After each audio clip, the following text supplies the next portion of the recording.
చేస్తాం. ఓం శ్రీ మహాగణాధిపతే నమః. శ్రీ గురుభ్యో నమః. ఓం శ్రీ సరస్వత్యై నమః. గురు ప్రార్థన. వద్దిపత్తి కులక్షీరావాతి సోమ వివేకనం శ్రీవత్స గోత్ర సంజాతం పద్మాకర గురుం భజే. గరుడ పురాణం నీతి సారమండి. సూర్యుడు పలికెను, మానవుడు గుణహీన పత్ని, ఉష్ఠమిత్రుడు, దురాచారి అయిన రాజు, కుపుత్రుడు, గుణహీనమైన కన్య, కుస్థిత దేశము, వీటిని దూరము నుండే పరిత్యజించాలి. కలియుగంలో ధర్మం సమాజం నుండే పుడుతుంది. తపస్సులో స్థిరత్వం ఉండదు. సత్యం ప్రాణుల మనసుల నుండి దూరమైపోతుంది. భూమి వంధ్యై బలహీనమైపోతుంది. మనుష్యుడు పంచకునీలా ప్రవర్తిస్తాడు. బ్రాహ్మణునిలో దురాశ పెరిగిపోతుంది. పురుషులు స్త్రీలకు వసులైపోతారు. స్త్రీలు చంచలమవుతారు. నీచ స్వభావం కలిగిన వారు ఉన్నత పదవులు అధిరోహిస్తారు. ఈ కలియుగంలో బ్రతుకుట కష్ట సాధ్యము. మరణించే వారు ధన్యులు. రాజుల చట్టాన్ని ఉల్లంఘించిన దేశాన్ని, నాశనమైపోతున్న కులాన్ని, పరాశక్త పత్నిని, దురాచరణ గల కొడుకును చూడని వారు ధన్యులు. కుపుత్రుడున్నచో మానవునకు సుఖశాంతులు లభించవు. దురాచారాన్ని అయిన భార్యలో ప్రేమ ఎక్కడుంటుంది? దుర్జన మిత్రుడు విశ్వాసయోగ్యుడు.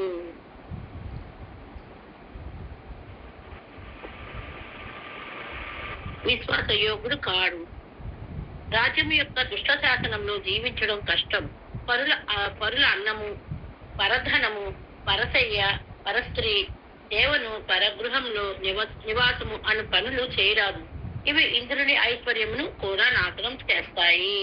పాపాత్మునితో మాట్లాడటం వలన, వాడి శరీరాన్ని తాకడం వలన, సంసర్గం వలన, సహభోజనం వలన, ఒకే ఆసనంపై కూర్చుండటం వలన, ఒకే మంచంపై వాడితో కలిసి నిద్రించడం వలన, ఒకే వాహనంలో ప్రయాణించడం వలన ఆ పాపి యొక్క పాపాలు మనకు సంక్రమిస్తాయి.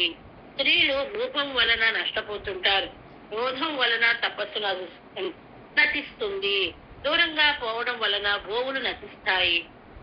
శూద్రానం వలన బ్రాహ్మణుడు నశిస్తాడు. పాపాత్మునితో కలిసి ఒకే ఆసనంపై కూర్చునటం వలన, ఒకే మంచంపై శయనించటం వలన, కలిసి భోజనం చేయటం వలన కుండలోని నీరు మరొక కుండలో పడినట్లే ఆ పాపి పాపాలు ఇతరులకు సంక్రమిస్తాయి. లాలనం వలన చాలా దోషాలున్నాయి. తాడనం వలన గుణాలు లభిస్తాయి. కనుక శిష్యుణ్ణి కొడుకును శిక్షిస్తుండాలి. కేవలం గారం చేయకూడదు. ఎక్కువగా నడవడం ప్రాణులకు వృద్ధాప్యం వంటిది. ఎల్లప్పుడూ ఎండలో ఉండడం వలన వస్త్రాలు జీర్ణమైపోతాయి. నీచుడు పరులతో కలహం కోరుకుంటాడు. మధ్యముడు సంధి కోరుకుంటాడు. ఉత్తముడు పరుల నుండి సమానము అభిలాషిస్తాడు. మహాపురుషులకు గౌరవమే ధనం, మానమే అర్థమునకు మూలం. సమ్మానమున్న వాడికి ధనంతో పనేమున్నది? మానము దర్పము నశించిపోయాక ధనం వలన జీవించి ఉండడం వలన మానవునికి లాభం ఏమున్నది? మానము, స్వాభిమానము నశించాక ప్రాణికి ధనంతోనూ ఆయువుతోనూ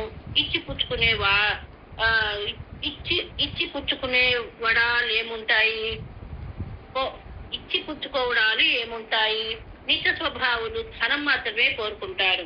మధ్యములు ధనం, గౌరవం కోరుకుంటారు. ఉత్తమ స్వభావులు మాత్రం సమ్మానమునే కోరుకుంటారు. కారణం శ్రేష్ఠులకు మానమే ధనము.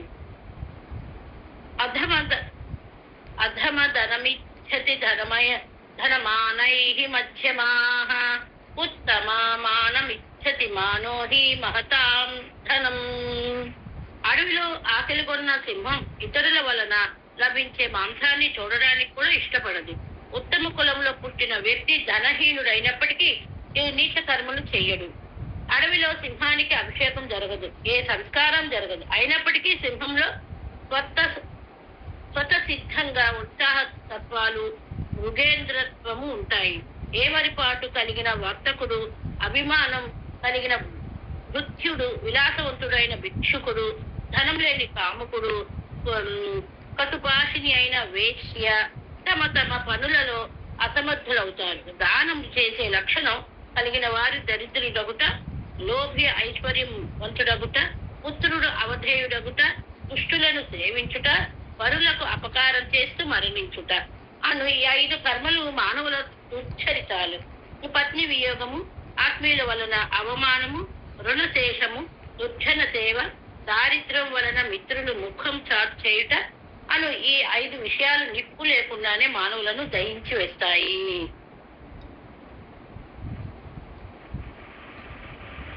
చాలా ఇక్కడ పద్యం ఇచ్చారండి, శ్లోకాలు ఇచ్చారు. తాత దరిద్ర కృపణోద్ధయుక్త పుత్రో విజేయ కుజనస్య సేవా పరాపకారేషు నరస్య మృత్యు ప్రజాయతే దుశ్చరితాన్ పంచ కాంతావియోగ స్వజానపమానం రుణస్య శేష కుజనస్య సేవా దారిద్ర్య భావాద్విముఖా చ మిత్ర విన్నాగ్నీన పంచదహంతి తీవ్రాః. మానవునకు వేలాది చింతలు ఉంటాయి, కానీ ఆ చింతలలో 4 చింతలు కత్తి అంచు వలె బాగా పదునుగా ఉండి బాధిస్తాయి. అవి: 1, నీచుని వలన అవమానం కలిగిందనే చింత. 2, ఆకలితో బాధపడుతున్న భార్యను చూసినప్పుడు కలిగే చింత. 3, అనురాగం లేని భార్య వలన కలిగే చింత. పనులలో సహజంగా కలిగే ఆటంకాల చింత. ఇవి మానవుల మర్మస్థలాలలో కత్తి అంచు వలె దుఃఖం పుట్టిస్తాయి. అనుకూలమైన పుత్రుడు, అర్ధకరి అయిన విద్య అంటే ప్రయోజనం కలిగించే విద్య, ఆరోగ్యం గల శరీరము, సత్సంగతి, మనోనుకూల వసతిని అయిన భార్య, ఈ 5 పురుషుని దుఃఖాన్ని సమూలంగా తొలగించడానికి సామర్థ్యం కలిగినవి. వత్స్యశ్చ పుత్రోర్ధకరీ చ విద్య అరోగిత సజ్జన సంగతి చ ఇష్టా చ భార్య వసవర్తినీ చ దుఃఖస్య మూలోద్ధరణాని పంచ.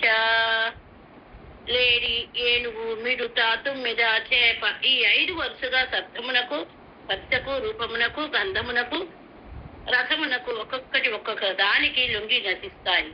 మానవుడు పంచేంద్రియములకు వసుడవుతాడు కనుక అతడు చంపబడకుండా ఎలా ఉంటాడు? పురంగ మాతాంగ పతంగ భృంగ మీనా హతాహ పంచభీరేవ పంచ ఏకః ప్రమాదితా కథం న ఖాద్యో యః సేవతే పంచభీరేవ పంచ. ధైర్యం లేనివాడు, రూక్ష స్వభావం కలవాడు, గతిహీనుడు, మాసిన గుడ్డలు కట్టుకున్నవాడు, అనాహుతుడు, ఆహ్వానం లేకపోయిన ఉత్సవాలకు వచ్చేవాడు. ఈ 5 బ్రాహ్మణులు బృహస్పతితో సమానులైన వారైనప్పటికీ పూజింపబడరు. ఆయువు, కర్మధనము, విద్య, చావు అనే 5 విషయాలు పుట్టుకతోనే నిత్యమవుతాయి. ఆయుః కర్మ చ విత్తం చ విద్యా నిధనమేవ చ పంచైతాని విముచ్యంతే జాయమానస్య దేహితః. మబ్బు, నీడ, దుష్టుని ప్రేమ, పరస్త్రీ సాంగత్యం, యవ్వనం, ధనం ఈ 5 ఆస్తిరాలు. ప్రపంచంలో చేసిన ధర్మం అతని కీర్తి, యశస్సు చిరస్థాయిగా ఉండిపోతాయి. అప్రచ్ఛాయ ఖలే ప్రీతి పరమానారీషు సంగతి పంచైతే స్థిర భావ యవ్వనాని ధనాని చ అస్థిరం జీవితం లోకే అస్థిరం ధన యౌవనం అస్థిరం పుత్రధారాధ్యం ధర్మ కీర్తి యతః స్థిరం. 100 ఏళ్ల బ్రతుకు కూడా స్వల్పమే. పరిమితమైన ఆయువులో సగం రాత్రులలో నిద్రతో గడిచిపోతుంది. మిగిలిన సగభాగం వ్యాధులు, దుఃఖాలు, వార్ధక్యంలో నిష్క్రియతల వల్ల గడిచిపోతాయి. మానవుని జీవన ప్రమాణం 100 ఏళ్లుగా చెప్పబడింది.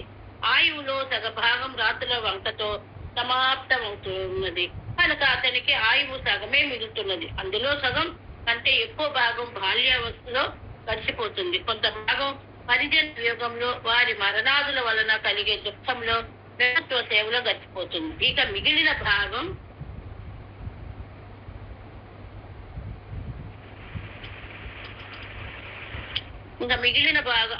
అంతరంగాల వలె చంచల మగుట వలన మధ్యలోనే నశిస్తున్నది. కనుక మానవునకు మౌనం వల్ల ఏ లాభం కలుగుతున్నది? మృత్యువు, వార్ధక్య రూపంలో రేయింబవుళ్ళు లోకంలో తిరుగుతుంటుంది. పాము గాలిని కబలించినట్లు అది ప్రాణులను కబలిస్తూ ఉంటుంది. నడుస్తున్నా, ఆగుతున్నా, మెలకువగా ఉన్నా, నిద్రపోతున్నా వ్యక్తి సర్వ ప్రాణులకు హితం కలిగించే పనులు చేయకపోతే ఆ పనులు పశుచేష్టలే అవుతాయి. గచ్చతః తిష్టతో వాపి జాగ్రత్తః స్వపతో నచ్చేత్ సర్వస్తత్వ హితార్థాయ పరిసోరివ విచేష్టితం. హితము అహితము అని ఆలోచించగలిగే బుద్ధి లేనివారు వేద పురాణ శాస్త్రముల గురించి చర్చిస్తున్నప్పుడు బాగా తర్క వితర్కాలు చేసేవారు, పొట్ట నింపుకోవడంలో సంతోషపడేవారు, అంటే ఉదర పోషణయే జీవిత లక్ష్యంగా పెట్టుకున్నవారు అంట. అయినా వ్యక్తులకు పశువులకు మధ్య తేడా ఏముంది? పరాక్రమము, తపస్సు, దానము, విద్య, అర్ధలాభము అను వాని ద్వారా జగత్ప్రసిద్ధుడు కానివాడు తల్లి విడిచిపెట్టిన మలంతో సమానుడు. విజ్ఞానము, పరాక్రమము, యశము, గొప్ప సన్మానము కలిగిన వ్యక్తి క్షణం జీవించినా చాలు. విఘ్నులు అతని జీవితమే జీవితం అంటారు. కాకి కూడా చాలా కాలం బలిభక్షణ చేస్తూ జీవిస్తుంది. ధనమానములు లేని బ్రతుకు వల్ల లాభమేమిటి? భయంతో సంకితుడై జీవించే మిత్రుని వల్ల ఏమి జరుగుతుంది? విషాదం నుంచి సింహంలాగా పరాక్రమాన్ని ప్రదర్శించాలి, లేదంటే కాకిలాగా కలకాలం జీవించడమే అవుతుంది. తన వారి మీద, గురువుల మీద, మృత్యువుల మీద, దీనులు దుఃఖితుల మీద ఈ ప్రపంచంలో ఎవడు దయ చూపించాడో, మిత్రునికి పనులలో సహకరించాడో అటువంటి వాడు మనుష్య లోకంలో జీవించడం వలన ప్రయోజనం ఏముంది? ఓరి నాయన, కాకి కూడా మానవులు పెట్టే కళ్యాణ్యం తిని చాలా కాలం జీవిస్తుంది. యో ఆత్మనీహన గురౌన చ భృత్యవర్గే దినే దయాం న గురుతేన చ మిత్రకార్యే కిం తస్య జీవిత ఫలేన మనుష్యలోకే కాకోపి జీవతి చిరం చ బలిం చ పుష్టే. ధర్మము, అధర్మము, కామము ఈ త్రివర్గ క్రియ రహితుడు అయిన మనుషులకు దినములు వస్తూ పోతూ ఉంటాయి. ఇటువంటి వ్యక్తి కమ్మరి కొలిమిలోని తొలిచిచ్చి బంటివాడు. తొలిచిచ్చి గాలి పీలుస్తుంది, కాని దానికి ప్రాణం ఉండదు. స్వాధీనుడై ఆచరించే మానవుని జీవనం సఫలం. పరాధీనుడై ఉంటుంది జీవనం గడిపేవాని బ్రతుకు వ్యర్థం. పరతంత్రుడై జీవనం గడిపేవాడు బ్రతికి ఉండి కూడా చచ్చిన వారితో సమానం. ఆకాశంలో క్రమ్మిన మబ్బుల నీడ, గడ్డి మంట, నీచ సేవ, దారిలో కనిపించిన నీరు, వైశ్య ప్రేమ, పుష్టిని ప్రేమ అను ఈ 6 నీటి ఉడగల వలె క్షణబంధురాలు. అప్రచ్ఛాయ తృణాదగ్ని నీచ సేవా పథో జలం వేశ్యారాగ ఖలే ప్రీతి షడేతే ఏ బుద్ధోపమః. కేవలం మాట ద్వారా అర్జించిన ఈ హిత సంపాదన వలన మానవునకు సుఖం లభించదు. జీవితమునకు మానమే మూలము. గౌరవం పోయాక మానవునకు సుఖం ఎక్కడ ఉంటుంది? నిర్బలునికి రాజే బలం, బాలకునకు ఏడుపే బలం, మూర్ఖుడికి మౌనంగా ఉండడమే బలం.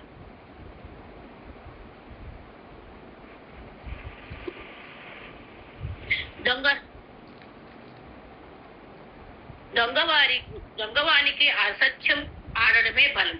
మానవుడు శాస్త్రాలను అభ్యసించి జ్ఞానం పెట్టుకునే కొద్దీ అతని తెలివితేటలు అభివృద్ధి అవుతుంటాయి. విజ్ఞానం పొంగాలనే అభిరుచి పెరుగుతుంది. మానవుడు తన బుద్ధిని లోక కళ్యాణానికి వినియోగించడం వలన అందరికీ అంతటా ప్రీతిపాత్రుడవుతాడు. యథా యథా హి పురుషః శాస్త్రం సమధిగచ్చతి తథా తథాస్య మేధా యాద్వి జ్ఞానం చాస్య రోచతే.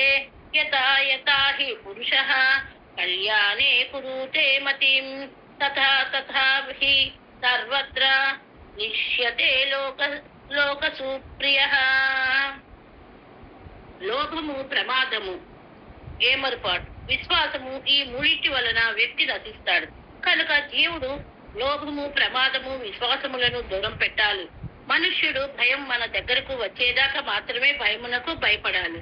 తీవ్రమైన భయం వచ్చినప్పుడు మాత్రం నిర్భయుడు కావాలి. ఆ భయ సంఘటనను ఎదుర్కోవాలి. అప్పు నిప్పు రోగముల శేషమున్నట్లే అవి మరలా మరలా పెరుగుతుంటాయి కనుక వాటిని మిగల్చరాదు, పూర్తిగా వదిలించుకోవాలి. రుణశేషం చాగ్నిశేషం వ్యాధిశేషం తదైవ చ పునః పునః ప్రవర్తంతే తస్మాచ్చేషం కారయేత్. పరోక్షంలో మన పనులను పాడు చేస్తూ ఎదురుగా ఉన్నప్పుడు తీయగా మాట్లాడే మిత్రుని మాయావి అని శత్రువులకు వదిలినట్లుగా వదిలివేయాలి. పరోక్షే కార్యహంతారం ప్రత్యక్షే ప్రియవాదినం వర్షయే తాదృశం మిత్రం మాయామయా మరింతదా. దుర్జన సాంగత్యం వలన సజ్జనుడు కూడా నటిస్తాడు. అందమైన నిర్మలమైన త్రాగునీరు బురద కలవడం వల్ల కలుషితమవుతుంది.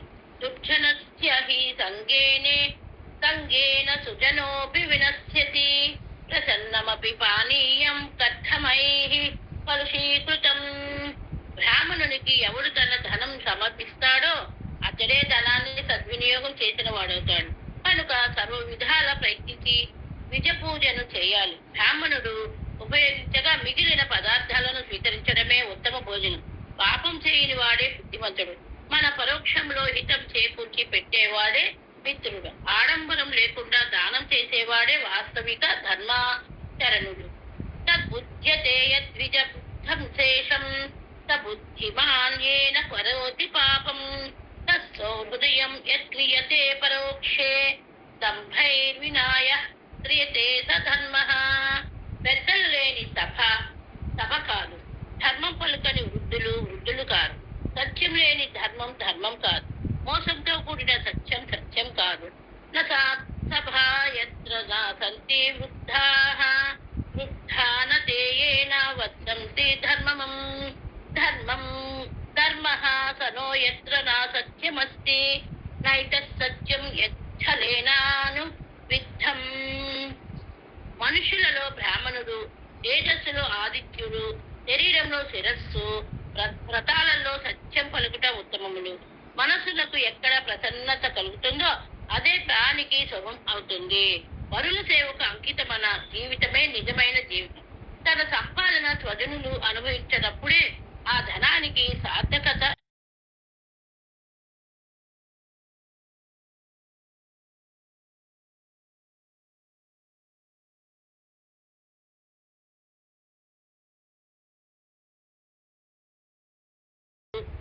కాని స్త్రీయే శ్రేష్ఠురాలు. తృష్ణ లేని వాడే సుఖజీవి. అమ్మదగిన వాడే మిత్రుడు. జితేంద్రియుడే వాస్తవిక పురుషుడు. కోపించిన బ్రాహ్మణుని శాపం వలన రాజస్వర్యం నశిస్తుంది. పాపాచరణం వలన బ్రాహ్మణ తేజస్సు నశిస్తుంది. విద్యా విహీన గ్రామంలో నివసించడం వల్ల బ్రాహ్మణుని సదాచారం సమాప్తమవుతుంది. దుష్ట స్త్రీ సాహచార్యం వలన కులం నశిస్తుంది. దాచుకున్నవన్నీ చివరకు క్షయమవుతాయి. ఎంత పైకి వచ్చినా చివరకు పతనం తప్పదు. సంయోగానికి వియోగం తప్పదు. జీవితానికి ముగింపు మరణమే. రాజు లేని రాజ్యంలో ఎక్కువ మంది పాలకులున్న రాజ్యంలోనూ నివసించరాదు. స్త్రీ నాయకత్వం, బాలుని నాయకత్వం ఉన్న చోట నివసించరాదు. కౌమారంలో తండ్రి, యవ్వనంలో భర్త, వార్ధక్యంలో పుత్రుడు స్త్రీలను రక్షించాలి. స్త్రీ స్వతంత్రంగా ఉండుట తగదు. పుత్రస్తుష్ట విరేకాన స్త్రీ స్వాతంత్ర్యమర్హతి. ధన వ్యామోహితునికి మిత్రుడు, బంధువు ఎవడు ఉండడు. కామాతురునికి భయం, సిగ్గు ఉండవు. చింతాగ్రస్తునికి సుఖం, నిద్ర ఉండదు. ఆకలితో ఉన్నవానికి బలము, తేజస్సు ఉండవు. అర్థాతురానాంన సుహృత్న బంధుః కామాతురానాంన భయం న లజ్జ చింతాతురానాంన సుఖాం న నిద్ర సుధాతురానాంన బలం న తేజః. దరిద్రునికి పరులచే పంపబడిన మాతకు పరస్త్రీ వ్యామోహితులకు పరధనం అపహరించాలి అనే కోరిక కలిగిన వానికి నిద్ర ఎలా వస్తుంది? రుణం లేనివాడు, రోగం లేనివాడు సుఖంగా నిద్రిస్తాడు.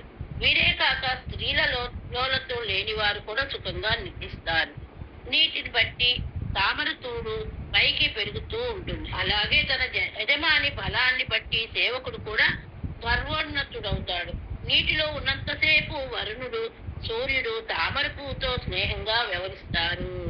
అదే కమలం నీటి నుండి బయటకు వస్తే లేదం నీటిలో తడియుట అనగా కోసిన తామర పువ్వు జల ప్రవాహానికి కొట్టుకుపోతుంది, నశిస్తుంది. శోషణం ఎండిపోవుట వరుణ సూర్యుల వల్ల పొందుతుంది. పదవిలో ఉన్నప్పుడు మిత్రులుగా ఉన్నవారే పదవి పోయినప్పుడు శత్రువులు అవుతారు. నీటిలో ఉన్నప్పుడు సూర్యుడు తామర పువ్వుపై ప్రీతి చూపిస్తాడు. కానీ నీటి నుండి తెచ్చి నేల మీద పైచినప్పుడు సూర్యుడు తామరను ఎండింప చేస్తాడు. తన పదవి లేదా హద్దులలో ఉన్నప్పుడు మానవునికి పూజ జరుగుతుంది. స్థానము లేదా పదవి నుండి జారిపోయినప్పుడు అతడు శరీరం నుండి ఊడిపోయిన వెంట్రుకలు, దంతాలు, గోళ్ళు శోభించినట్లే శోభించాడు.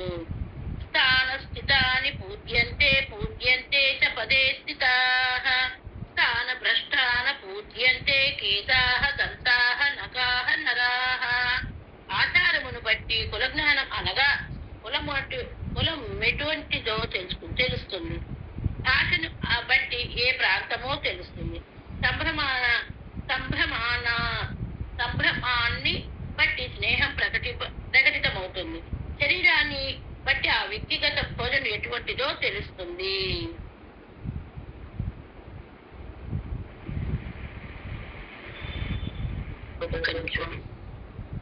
మెల్లిగా మీ అరచేతులను చూస్తూ కథ తెరవండి. మీ మొహము ఇంతలో